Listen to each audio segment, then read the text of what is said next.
We're not concerned. All right, we are live again. And look, it's late. You might be wondering why. Well, we thank you for joining us, first of all. Second of all, we were stuck adding things and getting things ready right before the show. And this is an important topic that we're going to cover today about production. We're going to be covering some of the comparisons between what to do, what not to do, and why doing what we just did today, including myself, is not always the best idea right before production. But I want to thank my cohorts for joining me today. We have Colin. We have just about everybody that you could possibly want is on our screens today. All right. There we go. I've lost my assistant for today, so I'm doing all the switching. So bear with us as we get through this. And this is going to be another important lesson when it comes to this topic of production. And as you notice, we have a fifth person with us today, Mr. Kyle Alexander. And we're going to invite him to open us up with prayer since we are a church AV professional organization. All right, let's pray. Dear God, we thank you for this day. We thank you for life. We don't want to take for granted any of the blessings that you have allowed us and just the mental space that we have to even have this conversation and the technology that you have blessed us with. So just guide this conversation, help it to be uplifting and helpful for us and for everybody watching, and may your name be lifted up. We pray in Jesus' name, amen. Amen. Now, normally I start out with a little bit of a story. I like anecdotes. I like to show the practical application for the things we're doing here. But today's not my day. Our brother Alex here came up with this idea about covering production, about really talking about, as we open back up, what are the benefits over production, recording prior to an event, or doing like a live Zoom like we're doing right now. We are all live. This is all 100%. We're all in the flesh. And there are drawbacks, there's pros and cons to each one. But I'm going to put Alex on the hot seat today and let him take over and sort of explain why he chose this subject. And then I'll have my anecdotes later. Oh, this is easy. This is so easy to pass the hot seat. I basically text out Kyle one day because it's been a while. And I was like, hey, what are you up to? And then he responds, well, I've been busy. We're doing pre-recorded services and we're doing a bunch of video and, you know, we're having these. Well, I actually don't have to say anything. I'll just have Kyle explain his circumstances and I'll just throw the ball to him. So hot seat deferred. Hot seat deferred, sir. What kind of hot potato hot seat is this? Yeah, so Alex reached out and I mentioned that we are full on pre-produced. We actually did our first live panel discussion this past Saturday, but it was Saturday afternoon instead of the morning. So it was 2 programs in a day and instead of 1. So yeah, we've been fully pre-produced since March. I think it was 1 week that we did live at the church before everybody really knew what was going on with just you know, the band, the pastor. And after that, I think it was 2 weeks of the pastor at his house and me trying to walk him through how to stream live on our channel from his laptop over Wi-Fi, spotty internet, and thank God we made it through. But since then, we've been fully pre-produced, meaning how much detail do you want me to go into right now? I mean, you're in the hot seat, so you can decide, but as much as you'd like, sure. Which roughly means for us is that everybody sends their videos to, records their videos at home using their phone or whatever they have, sends it to a common place. And right now we have a team of 3. Our AV team is bigger than that normally, but because of the circumstances, the technology that people have access to, and the know-how for this particular type of thing, video editing and stuff like that, we've been kind of whittled down to 3, myself and my wife and another lady from the church.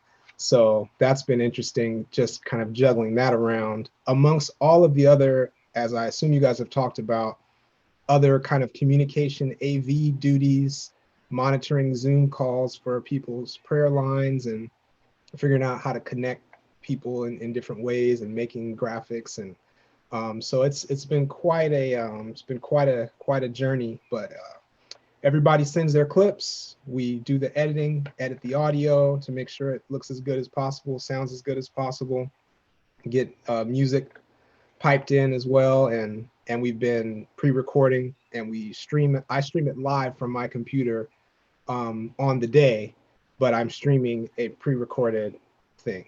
So that's what we've been doing. I'm passing this hot seat. Well, there are a couple of things that I wanted to identify in that. So, what I heard was, first of all, your team is larger, but it's gotten down to a skeleton crew. That is a commonality, I think, that we can relate to in certain terms. We, for the longest time for our service, we were running, I think we did 11 or 12 weeks straight running a 3-man crew kind of thing. That's kind of one of the things I wanted to tease out of this conversation. You had mentioned to me about, the quality and the skill set. So, I mean, what are you guys editing? Final Cut, Premiere, Resolve? What are you using? We're using Resolve. The other lady that I mentioned is a Mac person, and I am not nothing against Mac. I've just never had anything besides iOS devices. So she is familiar with Final Cut Pro, and I use various programs to get done what I do. So I decided that I think Resolve was something that we could potentially work on the same thing on both platforms. So we've been using Resolve, and she's been open to trying to learn that, which is difficult to request that of her because she's very busy and has a lot of things to do, and learning a new software, is kind of a big jump.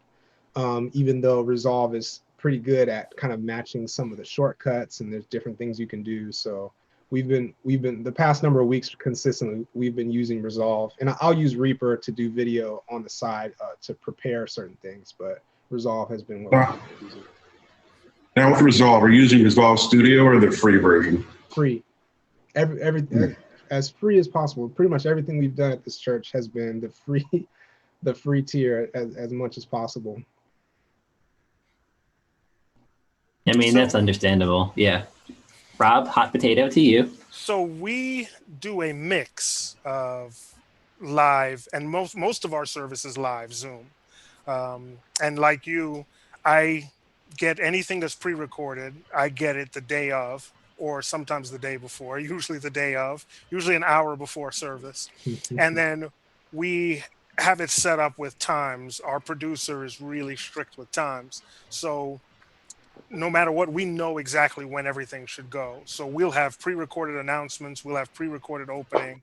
We'll sometimes have pre-recorded music. Sometimes we'll do it live, which is much more dangerous than it sounds. And then the discussion, the sermon topic, that's all live. And we've had really good success, but like you said, it's a team effort. Even though we've whittled the team down a lot, it's still a team effort. In fact, one of the things I'd like to talk about before the end is how can we incorporate other people into the process to make them still feel like part of a team? Because eventually we're going to go back into a building and we got to rebuild this team up for people who haven't done anything for a while. Are there any disparate thoughts, excuse me, not disparaging, but disparate thoughts on the process? Anyone just strictly fully live? I mean, we actually were doing live Zoom switching, all that stuff for the 12 weeks, like Alex was mentioning. Over the last couple of weeks, we actually switched over to a pre-tape format. We had some folks, you talk about bringing in some more people. Our folks actually saw, hey, these guys have been doing heavy lifting for the last 12 weeks. So they got some folks that do have camera equipment and going out, and they've been going around and shooting, different things. So like last week, we actually had Adventurer Day. All the different adventurers were preaching and participating, doing the law, all this stuff. A lot of editing went into it, but, gave us a pretty solid break. So we weren't running everything. They more so taxed our ProPresenter computer more than anything. They did all the editing. They did all the editing. Now I will say this. Yeah, we have certain standards for broadcast switching that we try to maintain. So that made life a little bit interesting, you know, when you were dealing with clips that you weren't quite sure what was going to happen with them, you know. So we had some fades with the music going into black, and then they kept going, right? So, you know, we're still trying to work out some of those details and things, but you know, I'm very happy to at least know that there's some folks that are trying to at least help us get out of some of the monotonous work and constant, you know, grinding to do, because producing that service on Zoom happened, you know, from Friday night, like, you know, with the pre-call, doing everybody's testing, everything like that, making sure everything worked again in the morning, getting all the roll-ins right, you know, all this stuff that you know, you just had to really kind of get it. So at least with the pre-tape version now, everything is all taped. I mean, all of our announcements, openers and stuff, that all was always playing. But now all the elements are done. And hey, look, you know, for what it's worth, they shot with a 4K camera, brought it down to 1080, but it looks great. And I'll just throw in real quick, what you said about the broadcast standards is the story of our lives. And I'd be curious to see what you guys think of this, because this whole time period to me has been trying to figure out, where do you draw the line between broadcast standards and knowing that there are limitations, and time limitations, energy limitations, know-how limitations of people, and from a spiritual standpoint, how much does it detract from getting the point home if the message is delivered over a visual backdrop that is not ideal? You know what I mean? Like, where does that line get drawn? Because we ran into a number of times, because people have different views about this, but having to tell people, hey, you have to do this over again. But they spent hours trying to get the right take and get this different stuff right. And, you know, they're stressed out and trying to do that in order to kind of uphold the quality that, at the end of the day, it is important to remove distractions from somebody watching, but then you're also sacrificing other things. So that to me is one of the big difficult things, especially because you can't just go to someone's house and show them how to do it or take over, or, you know, and that's been the issue, because you don't have physical access. So you are depending on people and trying to run through them over the phone or over whatever, try to tell them how to set up. They don't have equipment. And so that's been crazy. I'm curious to know what you guys think about that. We can guess where I'm going to come out on this, Kyle. He smiles. The last 12 weeks have been hard for me to watch a lot of the, I won't call it any particular, video teleconference-based worship services. Has been difficult because there's a lot of things you can't control and a lot of the look that you wouldn't accept otherwise. Right. And I think we've taken, I guess, for us, it's been just on this call. I mean, just the time we've been live, we've taken like a good 6 or 7 hours just discussing how can we make it better. Now, we're in an odd situation. I mean, the reason we're doing this at all is because everyone's stuck at home. But there are things, I mean, there are things that we do for our professional clients that I believe that we should have no less of a standard for the church. Right. So, and they're really easy things, like my camera here is on a box, so that a lot of the shots you've seen even the pastor do it, they put their laptop and you're looking up their nostrils. Not a good look, right? Mm-hmm. Literally a box that you could, you know, just your extra Amazon shipment from whatever you bought because you didn't want to leave your house. Keep the box, put your camera on it. Something simple like that. Turning your camera away from your window so your window gives you natural light and you're not silhouetted. Right? Ordering a $15 microphone off of Walmart.com or off of Amazon or what have you. Right? They're really simple things that you can do to make it better. Sometimes you can't get the equipment but at least simple things to make it look better. Just the way you frame it. You know, you can get on to a Zoom call before, you know, the critical moment and say, hey, that's way too much headroom, or could you angle it differently? Or, you know, there's a lot of distracting stuff in your background. You know, there's a book that you probably don't really want to display to your worship audience on your bookshelf, that sort of thing, right? You know, some art that, you know, there are practical things that you can do that don't take a lot of time.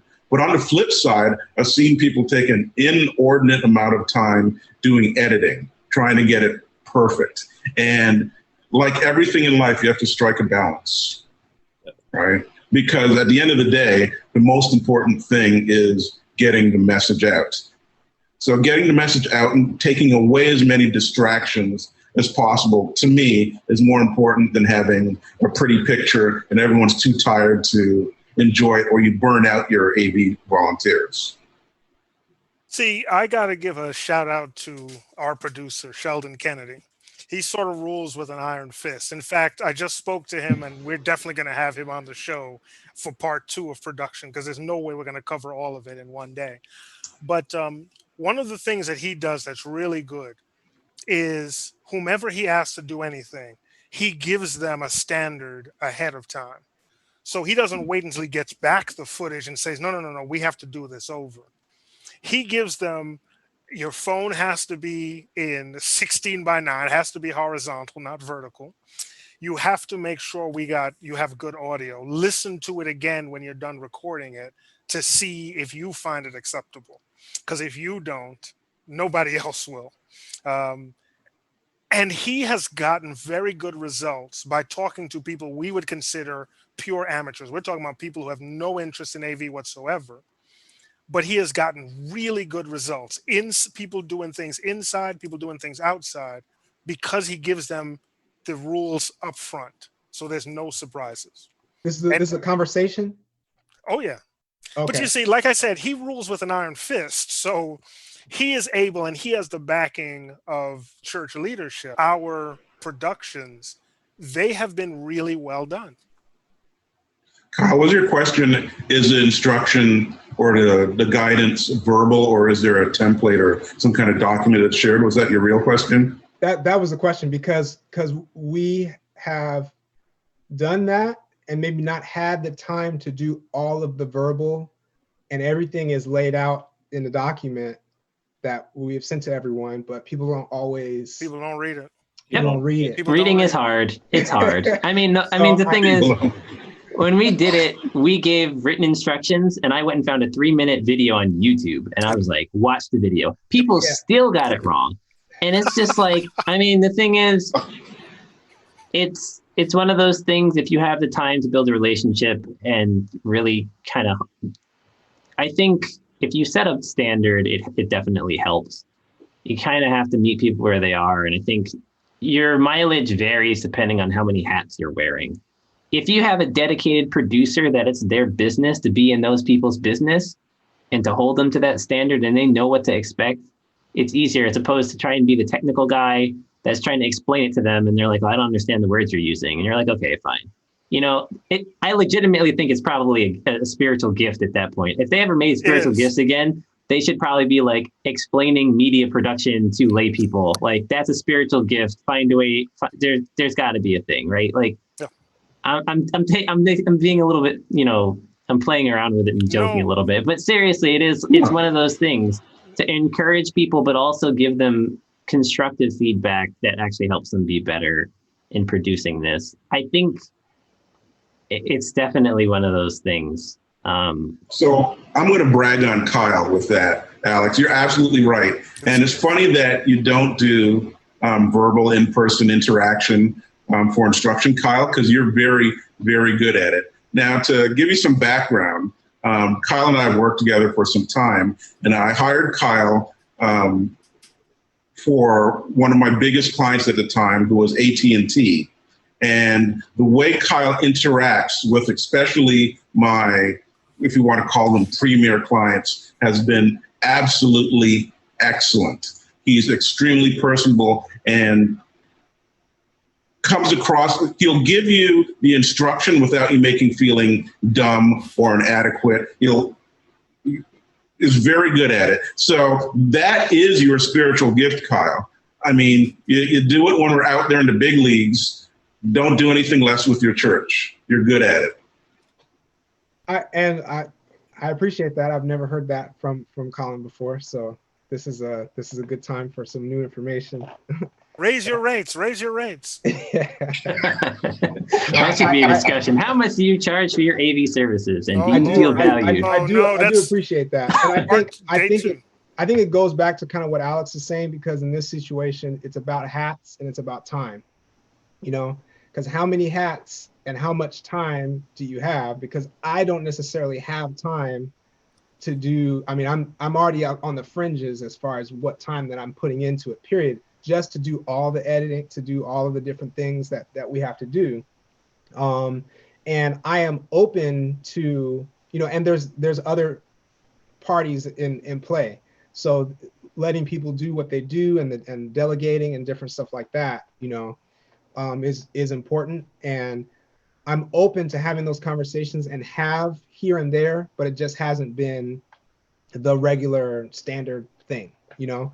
And as we speak, one of the things that I am thinking of doing is recording a short video, YouTube style, to go over those basics in general and as it relates to our specific stream, you know, to be able to send that out to make it easier to consume rather than the document that we sent out that, you know, has been, you know, dealt with in the way that it has. So. I think that is one of the things that we should definitely collaborate on, because it's something each one of our churches could use. So to have us have a video like that we could disseminate to people would be crucial. I mean, it's one of the things that this church AV professional forum is supposed to be doing. So that's one of the things we can definitely collaborate on, or if individually one of us creates it, it's something that we can share. I mean, that's literally, yeah. I mean, to your point, Robert, that I think that's really the essence of it. We're doing all of these things ourselves. We don't need to. We can collaborate and we can lessen the load by letting the people that are better in those areas do them. That's it. Alex, have you shared the video with the forum that you found, the instructional video on YouTube? I have with some. I mean, if people want it, I can definitely share it. I'm open to that. It needs to go in the notes. Yep. I was gonna, because I do have, I don't know how this whole thing's gonna work necessarily with the screen sharing, so I don't want to mess up Robert. Okay, we have our 7, you know, housekeeping notes that we usually send out with our email, you know, and one of those things is the YouTube video that we, you know, tell people, look, if you don't have time to read this list, then watch this, right? We try to hit all learning types, because you got to be cognizant of that, right? Some people do better with instruction when you tell them something. Some people do better with instruction when they see it being done. And some people do better when they read it. And so you got to be cognizant of those things when you're working in that space. And that's usually what a very good producer and communicator is very capable of doing, like you said, Sheldon is doing over at your church. So, you know, when you have that effective person in the pipeline, right, that's one less stress that really we have to worry about as the technical people, because I'm just worried about trying to pull the strings with just getting the technical pieces done. Do I have this shot? Do I have this pre-tape? Do I have that? Right. And so if I don't have to think of the logistics from the people side, and somebody's working with them, which we do have, you know, our communications director is being really, really good about that with our folks. You know, that makes or breaks the production in essence, and how good the quality of things are going to come out. And so it's really important, you know, to think about these things. And if you don't have the staff, try to identify somebody in the church that might have that gift. And if you show them what to do, that should take the load off in some kind of way. Right. So you guys have been focusing a lot. Oh, you want to say something? Go ahead. Oh, no, I was just going to say, before the call started, Karel was talking about visiting my church, and, you know, he saw their pre-production. And I was thinking, you know, our topic is, you know, live or pre-recorded. I think the prospect of having pre-recorded content really wasn't high on our radar before the pandemic, right? And I don't think it was high on the radar at the beginning of the pandemic. I think reality and human resources set in and said, hey, we're kind of burning people out. We're kind of trying to do the same live thing we do every week, and it's not sustainable with a small crew, right? But going back now, our churches are starting to either open outright or they're letting more people into the sanctuary. What's that going to do for our productions? Because, of course, if we have playback, most people don't want to sit in the pews and watch a video. But it's a very useful, and you disagree. Well, talk about that. I don't disagree, but I think this is one of the things that made what we do at Brinklow, the transition was easier because Sheldon had started that process. Now, it wasn't a majority of the service, it was just announcements. So he would pre-record all the announcements. What this was cutting down on was the endless, someone gets up there, grabs a microphone, and just starts yammering on into something that's not even the topic. And so we realized that announcements was going from, it's supposed to be about 5 minutes long. Sometimes it was 30 minutes long for 3-4 announcements. So to cut that out, he started to pre-record all the announcements. But he was so innovative with it that people were loving that time. It was 5 minutes long, and it was moving, it was excited. So people did get used to, hey, this time is going to be different than the live time. But once again, we're talking about someone with a gift. This wasn't given out to someone else who their ideas dried up in 2 weeks and that was it. He did it for 52 weeks out of the year. Yep. Now, just a technical thing before you go on. I keep getting notices. That's why you keep seeing me turn to my computer. I keep getting notices from YouTube that it's not getting enough data. So I think people that are watching are kind of getting a choppy experience. Okay. So for those who, go ahead. So, we might have to repost this later, cut this little section out, and because I know you're recording offline, but just giving you a heads up on that. No, thank you. Usually I'm facing this way, so I get to see all of that information. But with my back to it today, it was difficult. See, live troubleshooting, folks. Yeah, this is live production. This is the difference between pre-recorded and live. So give me 2 seconds. Y'all talk amongst yourselves. So, I mean, look, we talk about pre-tape stuff and all that. Like last week's service we had to run that. But the interesting caveat to all of this was we actually had a thunderstorm coming in around when the service was about to go live that made me nervous. And I actually had to shut all of the equipment down and get everything battery backed up. Right. So I had to run, go to my little IT closet, plug into the surge protection, because in my studio where I'm sitting right now, I've got my main computer and all my drives and stuff on the actual protection that I have in the room. But I didn't have enough for the extra equipment that I've had to bring in as we've, had to host the streaming from my house.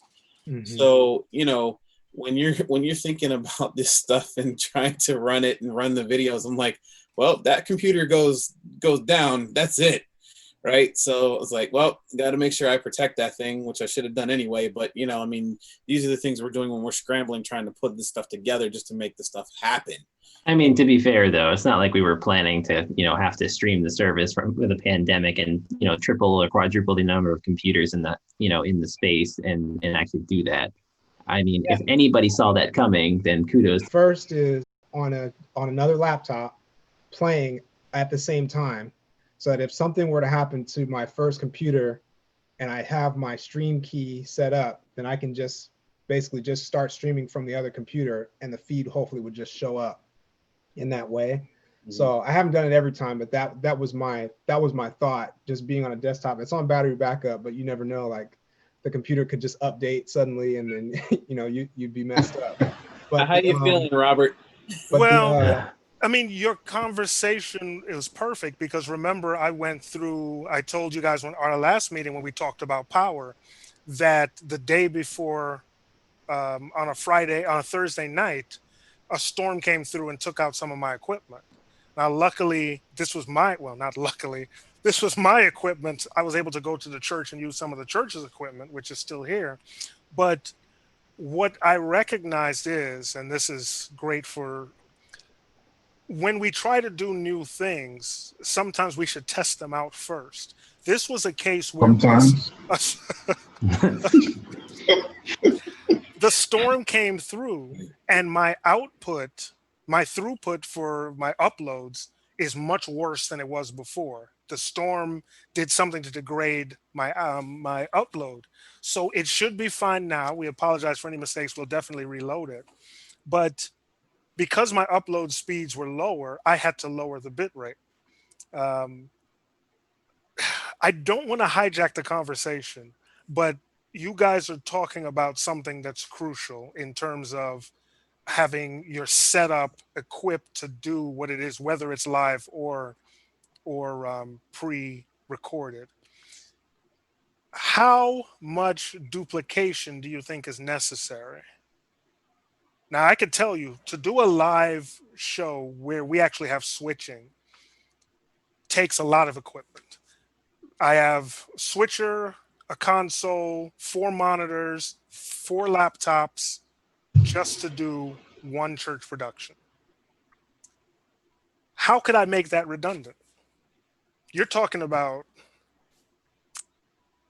$12,000 worth of equipment. What are some ways we can do, whether you're doing pre-recorded or not, to have some redundancy there? I'll take a stab at that. Go ahead, Kyle. I was just gonna before you do that, I was just gonna finish my last point. Okay, go ahead.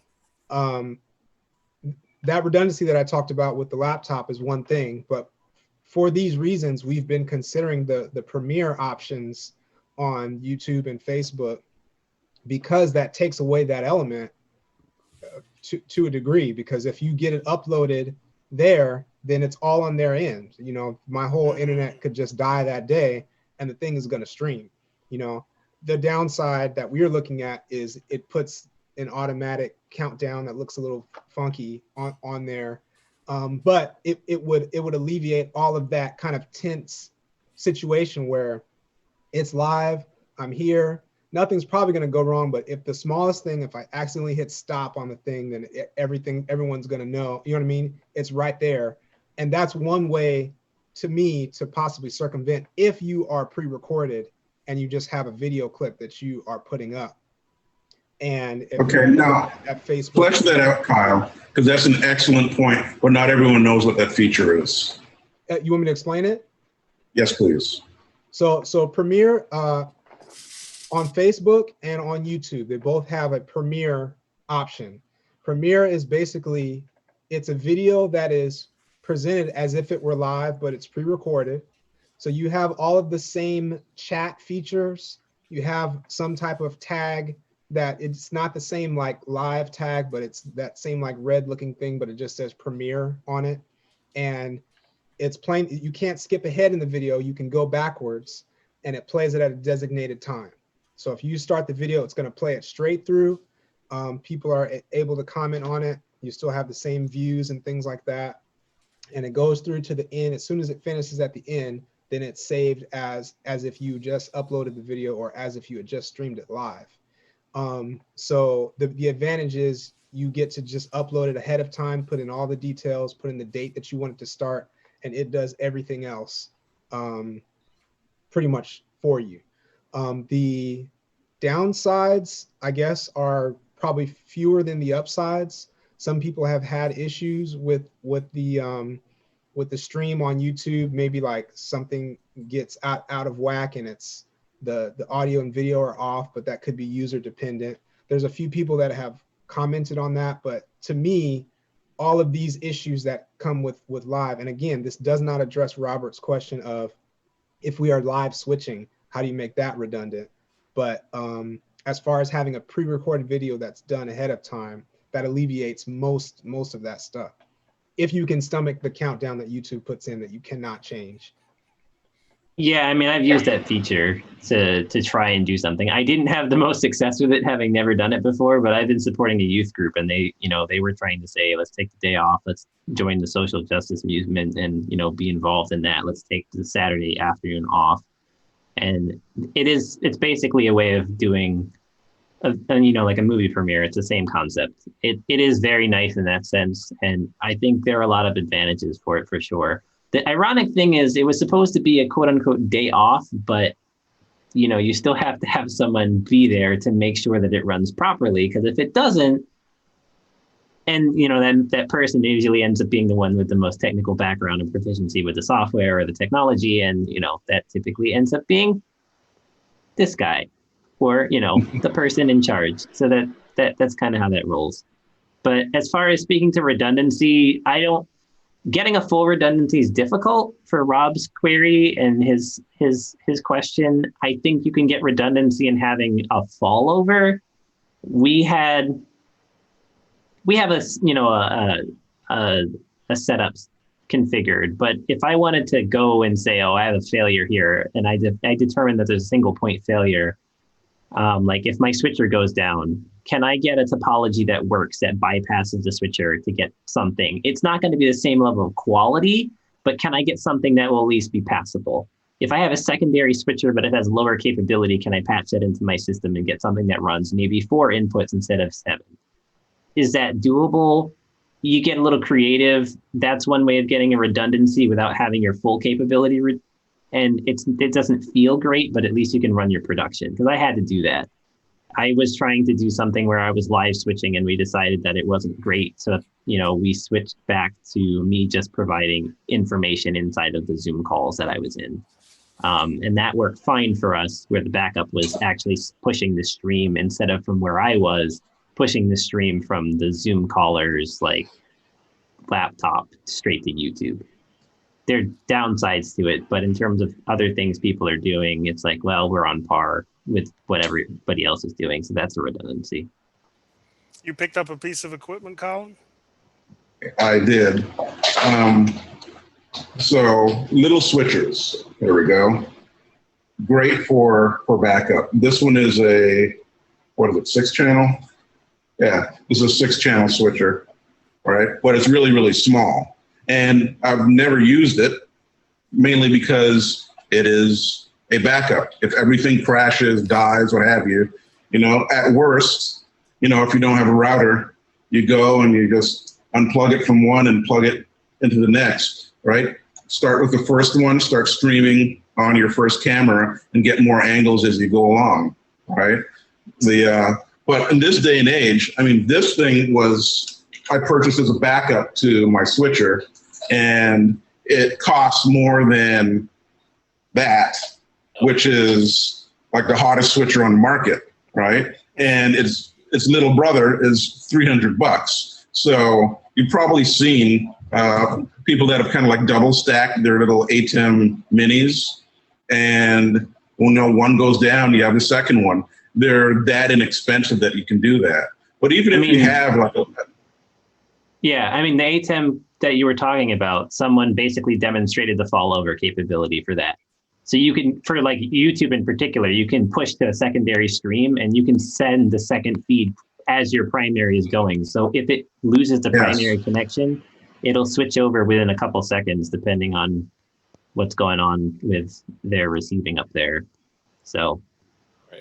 Yeah, so when you set up, let's use YouTube as an example, and Akamai does the same thing. It's a little more difficult in some other platforms, but they pretty much have an A published point and a B published point, right? So you can stream at the same time, and it's getting both streams. If one goes down, it'll switch to the next. The only problem with that is, where is your failure, right? Like if your failure is a camera, it'll fail on both streams. If your failure is electricity, you're kind of done until you get a laptop and a wireless modem or something like that. Or, my favorite backup,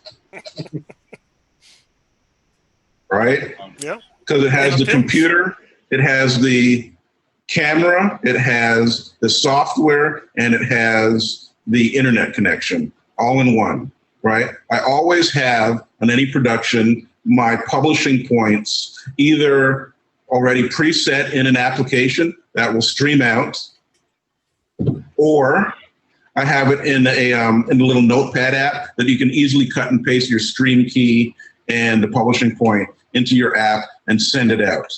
Fortunately, I've only had to do that once, but it works. Power goes, you got a battery, all right?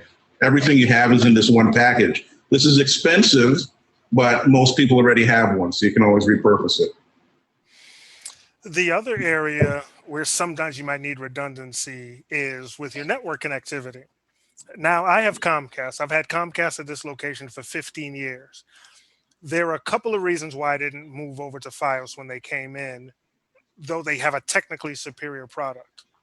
One of it is the enemy you know. So you just stick with the enemy you know. The problem is once COVID came about and now we're doing more from the house, you start to see the limitations of Comcast. Because I get 325 down, and on a good day, I get 12 up. It's a far cry from 100 down, 100 up. I've spoken to their business line. They have no guarantee. So for 3 times as much money, I can get 300 down and 30 up. Once again, there's no guarantee. And what I don't understand is it's the same exact line I have coming in. They're not coming out to run a new line or even new equipment. So what I did was go ahead. No, you're about to demonstrate, but really quick, I think that's the tyranny of commercially available internet across the country. It's a big problem. It's only come to light now that so many people are going upstream, but go ahead. Yep. So what I did was I found, and I've tested out a couple of different pieces of equipment. This is this is called the MoFi. I don't know how to describe it because there's so many different names for it, but it uses a SIM card and uses your wireless company's, thank you, cellular data. I couldn't remember it. But what made this important is when Comcast did go out with me right before a service, I was able to switch over to this. Now I only get 30 down, but I get 30 up. So upload speed to me is almost more important, even though I'm bringing in a lot of different Zoom feeds. They're not using up that much bandwidth. I do have to tell the rest of the people in the house, shut down some of the extra equipment. But this is a redundancy that I've found to be really useful. And this is actually from MoFi Network, MoFi Network, whatever. I don't know how to pronounce these things, but I've found this to be amazingly useful. It's just $25 extra a month for my SIM card. And it has been a good piece of redundancy. So it wasn't a fair question, to be honest, because when we think about our churches, how redundant are our churches? Not very. I mean, if the soundboard goes out in church, that's it. Service is over. Acapella. I'll sing acapella. Yep. Bring out the hymnal. Give him a bullhorn and tell the pastor to shout from up front. Yep. Yeah. So, I mean, that's the end all be all right there. I mean, thankfully, if you have a digital system, right, you get and you have like a broadcast sound and a front of house sound. If they have the same console, like at Colin's church, same footprint, then you're fine. You can take your broadcast mix board out to the front of house guys and they'll, make the adjustment and do whatever they got to do. I'm not saying you do that during the service though. A frantic 20 minutes, 30 minutes, hour, but no, wow. But the thing is that, you try to think about these things and build it into the system. I mean, one of the things we did at the church, especially with Dante, is that we have the redundant network set up intentionally with different switches and even different power source. So if one breaker blows, at least we're on another, right? And that's a valuable point, by the way. Redundancy means nothing if you don't have redundant power supply. Yep. You can have redundant everything, and if you don't have the power, you're done. Right.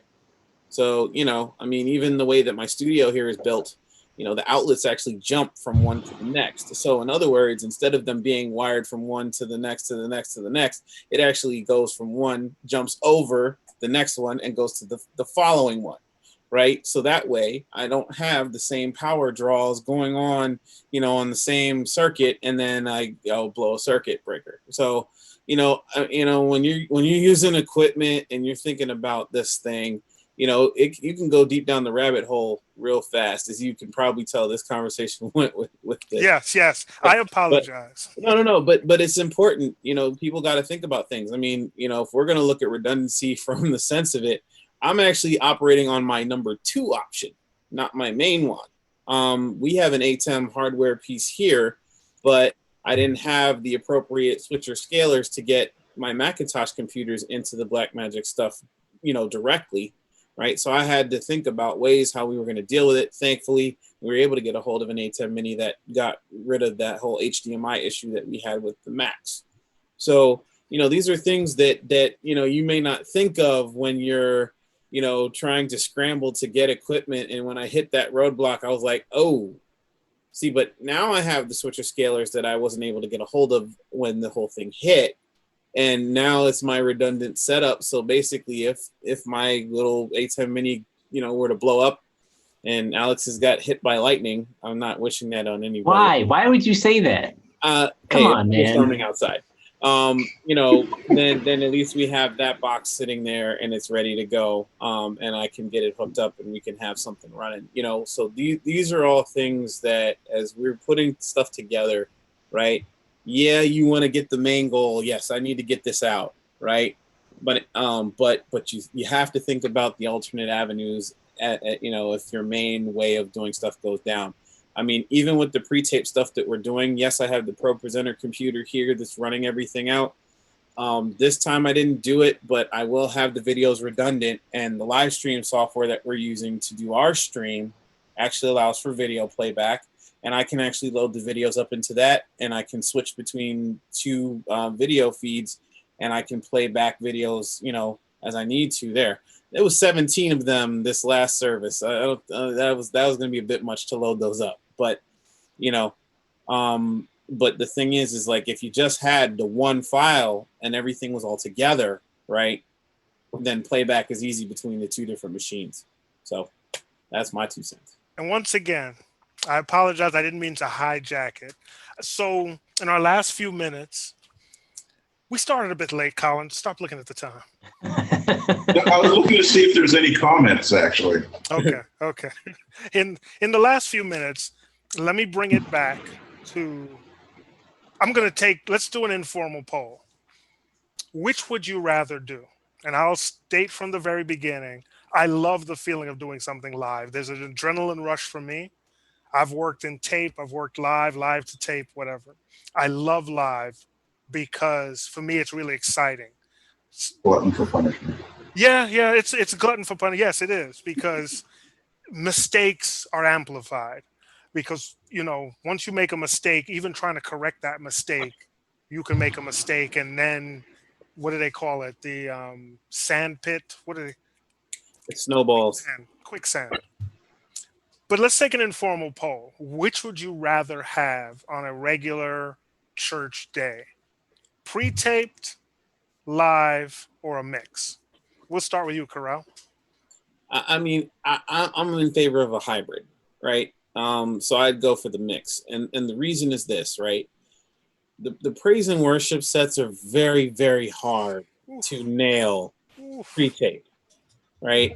Unless you have everybody in the same room and stuff, singers may have a hard time getting all the pitches right or whatever the case is on there. So for the music element, and especially since you're also got the excitement of everybody, kind of feeding off of each other's energy. I know Kyle knows a lot about that, with a group, right? You feed off of that, and that kind of helps convey a certain excitement to the crowd, to which they get a chance to feed off of. And I think it enhances the worship. The sermon, the pastor's keying in on people and talking to them and calling out their name and making it a personal thing and appeal to them, right? And then there are other things where you just don't need to be having it. Like you said, the announcements don't need to be 30 minutes, okay? If you can get it down to 5, great, right? Because there's certain places, I think, where we waste a lot of time in the services where when you have that content prepackaged, it locks it in and you keep moving, right? And so I'm a fan of the hybrid stuff, you know, to a certain extent, you know, and that's where I would sit. Colin? Colin? Alex. Oh, Oh, Alex. I thought he said Colin. I said Colin. Yeah. He said Or did Colin. Man, we're getting to that time now. I guess we need to. Honestly, if I'm on duty and volunteering, I want it all to be live, or else I'll probably fall asleep. What? Okay. Didn't you just call I've me a been doing glimpse? live for, well, how many pre-tape things have we done together? Zero, right? Zero, you're right. Yes, I'm a live guy. You know, I don't like cinematography. I don't like doing 50 takes on something. I hate editing. Wow. I'm live. I've been doing live for a generation. So, you know what? You know, I'm not this calm because of this calm because I do live, and jumpy people can't do live. They'll kill themselves, right? It's just, you know, it's not the temperament to have. You get rattled easily to do any kind of live production. But that being said, the other thing is, I think just in general, and you've heard me say this before, most churches, especially churches that follow the African-American tradition, are very sound heavy.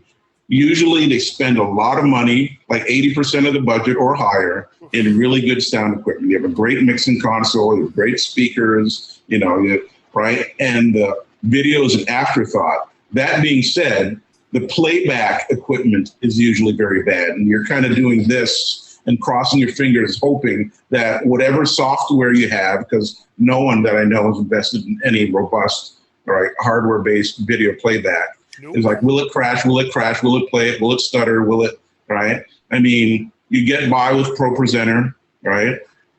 Rather use Playback Pro Plus, but even then, every time Apple like kills Playback Pro, and it takes them months to get caught up again, right? So a new version comes up, it'll break. They'll get it right. It's the most stable thing, but once an update comes, Apple put up an update, it'll break. And I don't think most volunteer bases can handle that. So Playback Pro Plus or Playback Pro, probably not the thing for the church market. And you have really expensive software that also works, you know, the kind of the video server type software that works well too, but probably outside the budget of most churches. So I think the prospect of playing, let me tell you, tape was really good. Tape was really reliable. You press that triangle play button and the thing played. Early tape, you know, you always had the possibility of jamming, but somewhere between jammy tape and a complete disk-based or SSD workflow, tape got really good and really reliable. Right. I'm not advocating we go back to tape, but right. But I mean, you have some good SSD-based playback stuff that's affordable. Data Video has some, Blackmagic has some, AJA has some, right? Churches should buy it and use it. And then I feel a lot better about it. Can I ask a quick question to clarification? Sure. When you talk about playback, are you saying like a pre-recorded video and playing that back on the computer or onto the stream? And how are you relating that with Pro Presenter? I'm not familiar with what process you're talking about. Yeah, so many people, the base use of Pro Presenter is really just, you know, they could have used PowerPoint and done the same thing. They're just putting up like full screen worship lyrics with a background. You know, some other people are doing more with Pro Presenter than calling up backgrounds in Bibles, right? They're using them for their lower thirds. Some, with the latest version, are using it to stream, and some use it to play back video, whether it be background video just as environmental type things, or they're using or for iMag, or they're using video to actually advance the worship message. So it has some kind of thematic or illustrative thing in that video that matches the sermon, right? There's a myriad of uses for it, right? Well, I'm talking about playing back, say, a sermon, or playing back praise and worship, or any pre-recorded part of the content. In a hybrid scenario where some is live and some is played back? In any scenario. Okay. In any scenario, even if like just live worship, say, you wanted to show a 5-minute clip from a guest pastor and everyone's watching it, what have you. Yep. It really is iffy playing it back from a computer, right? Whether it be OBS, that's really iffy because you're using it now as a playback machine, and you're using it to encode, and you might even be using it to switch, right? Unless you have a very robust machine, something is likely to fail eventually, right? Some computers are built very well. They have really good GPUs on them, what have you, or they're purpose built to do that. But playing back from a computer isn't necessarily the greatest thing unless it was purpose built and tuned to do that. I was asking because I haven't had any issues. The setup that I figured out with VLC and with OBS, the playback hasn't been an issue for me. I haven't been doing hybrid stuff where I'm having to switch between, something live or playing something here and then put in this 5-minute video clip. In this scenario, it's just been the full video, but the playback has been the least of the problems for me. That, the day of playback, not a problem. All the prep and the editing and the back and forth with people has been the big issue. Once it's there, I haven't had a problem with it. Okay, that's really And good. you've been lucky. Yeah. Alex, I'll come back to what you said, Kyle, after you give your final thought on that. I am a proponent of live. I feel like I should say pre-recorded just so we can have a vote that way, but I actually prefer live. Most of the things that I do are actually live in terms of my real media capacity. I also do have these nitpicky tendencies that make editing very problematic for me because I will spend, you get a lot of the way, you get 80% of the way most of the time. It's that last 20% that there's a joke in some of these things that you never actually finish it. You just get it to 90% and you run out of time. That's one of those things. Sometimes I have that tendency, but I think live music works better because of the things that Karel mentioned. And I think it's easier to adjust to changing circumstances and dynamics that are important in the church setting when you're able to do things live. I think there's something to be said about a well-structured service. I think there's live with limits, but that's another discussion. And Kyle, our guest, who's welcome to come back anytime. Every time. Well, I'm glad you came to me last because I didn't have an answer at the beginning. It's a little difficult because to me there are certain factors to consider that play a part in what my answer would be, because I think, and some of those factors have to do with time and with resources, and to minimize time and resources, if you can do it live, then to me that minimizes a good 70% of the time that's spent editing, gathering video clips, people redoing stuff, all of that. And what you miss out on in things that may go wrong, I think the scales tilt towards, by and large, people will forgive the stuff that goes wrong, or they won't even remember it, for most of the time. So to me, the time investment put into it, even though the product that you're able to get when it's pre-recorded is very crisp, crisp to a degree, given the circumstances that we talked about before. But for that reason, I think I would prefer live. If you have the resources and the people and the, just time to do stuff ahead of time. And again, I guess we're talking about even a hybrid where some people can go to the church to record the music, and then that could be, put in and stuff like that. If you have access to all that and you have a ton of people to do the editing, then the product that you get from pre-recorded is just going to be better, But to me, it's like, at what is it worth it? At what point is it worth it to put in that, to get that extra quality bump out of it? Because again, to me, if you can get 80% of the way and have the message delivered spiritually in a way that's not distracting, and you have the bumps in the road, I would take the bumps to have the extra time to be able to dedicate to other important things. That's just, I think that's my initial take. So believe it or not, that's basically 4 for live, well, 3 for live and 2 for hybrid. That's amazing. No one really jumped and said, I want everything pre-recorded. You guys are crazy. I mean, Thank you. I will say it's a lot of work. Like, honestly, I guess this is the thing, right? We have gotten this chance to take a break in the sense that we've moved to pre-recorded content. Someone else is doing the legwork. And when they first said it, I was saying, it kind of was like, are you sure? And it wasn't trying to be mean. It was legitimately this question of, is it sustainable? Yes, you can do a great product week 1. Yes, you can do a great product week 2. Can you continue to do that week 3?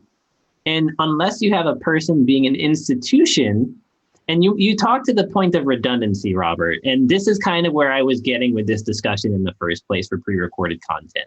Because people have this expectation of a standard here, what happens when it's no longer sustainable because it takes a physical toll on the people producing it? And this is my point with this whole discussion.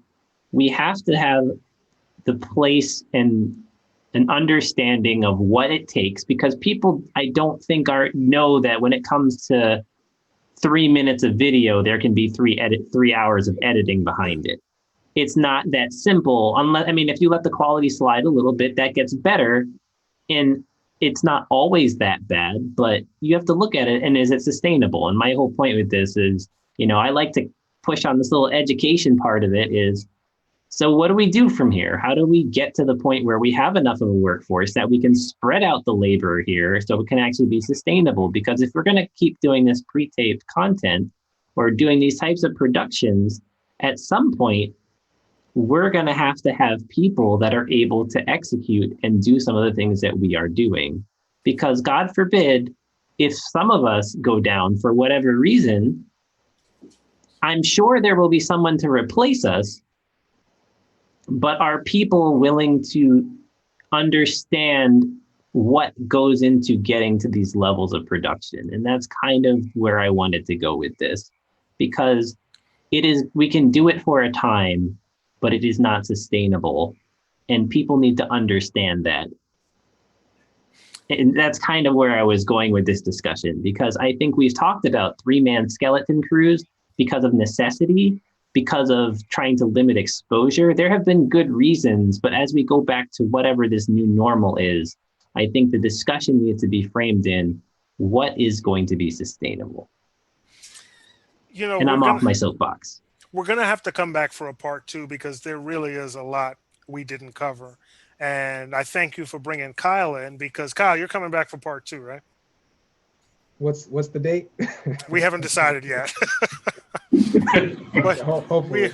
we definitely have to do a part 2, because I think the nuances of what you just discussed is really what's key. Things have changed. Will they remain changed, or what is church going to be like moving forward? If we're getting used to pre-recorded, what is that going to be like when everybody starts to go back to work and people don't have as much time at home? Because that's the way it was before, where you're trying to get people on a Friday night and you have editors up till 2:00 in the morning on our day of rest so that they can have something ready for Saturday. So there's a lot that we're going to have to discuss ahead of time, because the expectations, what you're talking about is what are the expectations of the people going to be when we get back, and can we meet those expectations? And who's going to make that decision? Yep. And there's an interesting nuance that you brought up in one of our previous conversations, or like a prep for this, was because we have delivered in some of these situations that haven't been the best, and we have kept the standard high, have we done ourselves a disservice? And that is a philosophical question that I'm not trying to answer. I'm just asking rhetorically, have we done ourselves a disservice? Has our excellence been our undoing? There's a Bible text that answers that. Do everything as if unto the Lord. But I still think we're going to have to. We'll wait till part 2. We'll wait till part 2. I'm nodding rhetorically. I thank you guys for joining us again. Once again, the lateness, we started a few minutes late. I will take full credit for that. My camera went out right before I started speaking. Little power blip. These things happen. Well, one thing, we got one comment. It says, South Caribbean media, if you're putting up your product on YouTube, it is better to go pre-recorded. Wow. And mind you, South Caribbean media is my dad, and today is his birthday. Oh, happy birthday, Dad. Happy birthday. So, At least he didn't call me out personally. I don't know. The world has changed so much in just 3 months. We're legitimately doing things I never thought we would do. And I have to say thank you to all the AV technical people in all the churches for what they've been able to pull off. Because let's be honest, anything we've been able to do is a miracle. Plain and simple. Anything we've been able to do, sometimes without the backing of our church. I don't have that problem. We have full backing from our church. But I know I've heard some of the struggles that people have had with church officials saying, we want to do this. And you're like, we just can't. Can't do it. Yeah. So. Yeah, no, I completely agree with you. And I won't go there, but I definitely think that there have been some people that have, instead of a rotating crew, that skeleton crew has really stepped up and been there week after week. And a lot of folks are sitting at home enjoying the fruits of a really small group of labor. And I think that not just us on this call, I think when we get back into our churches, that we need to collectively thank the people who have kept the worship community, worship experience together for a lot of people. I've seen everything from people just gathered around for Sabbath school and a sermon over a Zoom call. Nothing, just whatever you had, a Zoom call that has been engaging, to incredible, presentations on 100-foot video walls with virtual choirs and everything in between. And I know that those people that put together the Zoom call, those people who did the editing for the virtual choir, they all spent a lot of time either figuring out a technology they weren't used to, weren't comfortable with, scheduling people, training them, coaching them through how to use a webcam, or some people hadn't even thought of using their computers or tablets or what have you for a long time. It's really been a sacrifice, and I think we need to thank and recognize those folks in the field that have been doing it for the past 3 months. I have one monkey wrench to throw in real quick. I know this is the very end. This is a bad thing to do. But one thing that you said, Colin, about all these people that are doing all these different things, the interesting thing to me is that we have access to all of them. I can watch the 100-foot video wall, or I can watch the small Zoom call Sabbath school right from my house and everything in between. Mm-hmm. And my rhetorical question is, does everyone need to be doing everything that they're doing, or can the larger church be joined in different ways to be able to cross? Since we're not physically having to be in the same spaces, why do we need 1,000 different individual streams when we could have less than that? See what happens. I think that was episode 1. See what happens when you invite the new guy. It was. We had a discussion in episode 1. Okay. Yeah, we bring on these rambunctious guests, But we should Bill John's tackled one in pretty good depth. Okay. That very first episode we had, and did a really good job of breaking that one down. Okay, fair enough. Well, it's worth revisiting, or at least encouraging people to watch episode 1. Hopefully, it's not too cringeworthy. And it was taped. Oh, it probably is. I'm Especially- still on it, so yeah, it's probably pretty bad. Gentlemen, thank you for joining us again. I can't even say joining me. This is a collective. Thanks for joining us again. And to all you viewers out there, we hope that this has been meaningful to you. There will be a part 2 without question. And we may revisit, Kyle, we definitely may revisit that question because there's some answers to it. And I don't know if all the answers are good ones. So we're going to be nothing if not honest. I've never understood that phrase, but we're going to be honest. Let's just say that. So thank you all very much. And once again, you see how production changes when I don't have my assistant. I didn't get to do as much switching, but thanks for joining us. And we hope to see you next time. We'll send out the advertising way early next time. Yeah, right. Listen, we all have full-time jobs. Today was a mess. Hey, room for improvement. Room for improvement. That's right. It's fine. That's right. All right, gentlemen. See y'all later. All right.